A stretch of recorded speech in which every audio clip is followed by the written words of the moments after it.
Saudari-saudara yang terkasih di dalam Tuhan Yesus, marilah kita berdoa. Dalam nama Bapa dan Putra dan Roh Kudus, amin.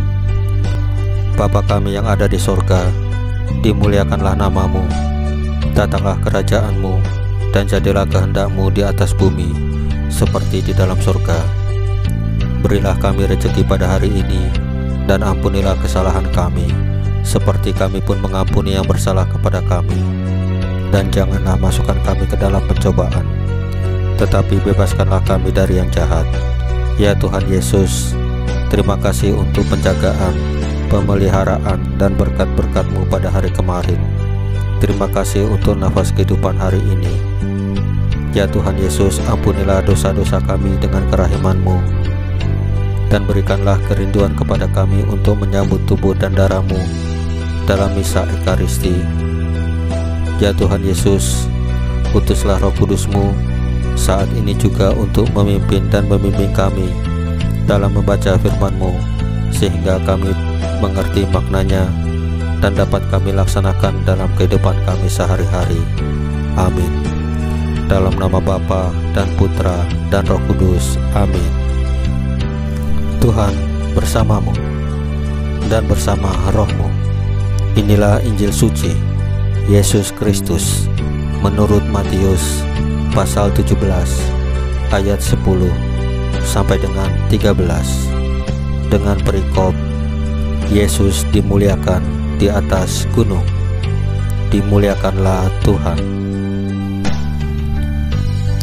Lalu murid-muridnya bertanya kepadanya, "Kalau demikian, mengapa ahli-ahli Taurat berkata bahwa Elia harus datang dahulu?" Jawab Yesus, "Memang Elia akan datang dan memulihkan segala sesuatu. Dan aku berkata kepadamu, Elia sudah datang, tetapi orang tidak mengenal dia dan memperlakukannya menurut kehendak mereka. Demikian juga Anak Manusia akan menderita oleh mereka."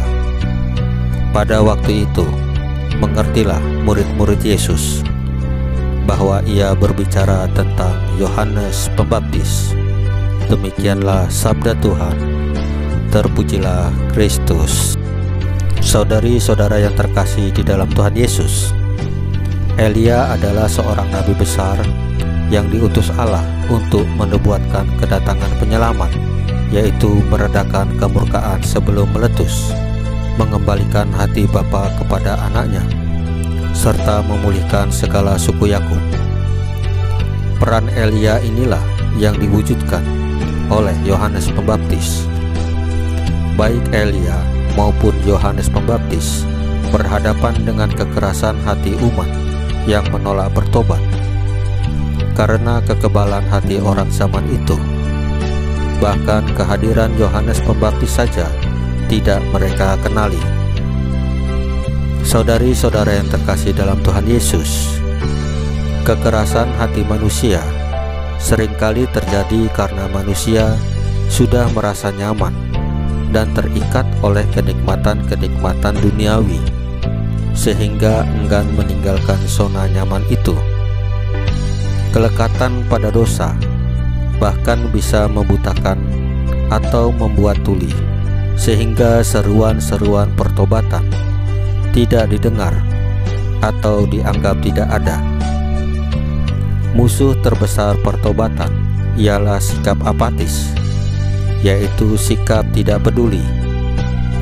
Bisa saja kelihatannya seseorang sedang menyimak, mendengarkan, ternyata pikirannya melayang entah kemana. Akibatnya, semua seruan pertobatan tidak membuahkan hasil. Pada masa Advent ini, marilah kita bertobat, yaitu dengan berani meninggalkan zona nyaman kita dan mengikuti perintah-perintah Allah, agar kita dapat menyiapkan hati kita menjadi palungan bagi Tuhan Yesus.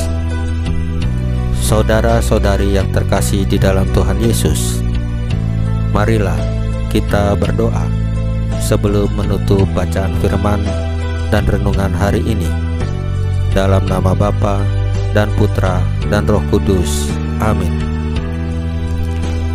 Ya Allah, bukalah mata dan telinga kami, agar dapat mendengarkan panggilan-Mu untuk bertobat, sehingga kami sungguh-sungguh siap menyambut kelahiran Putra-Mu, Yesus Kristus.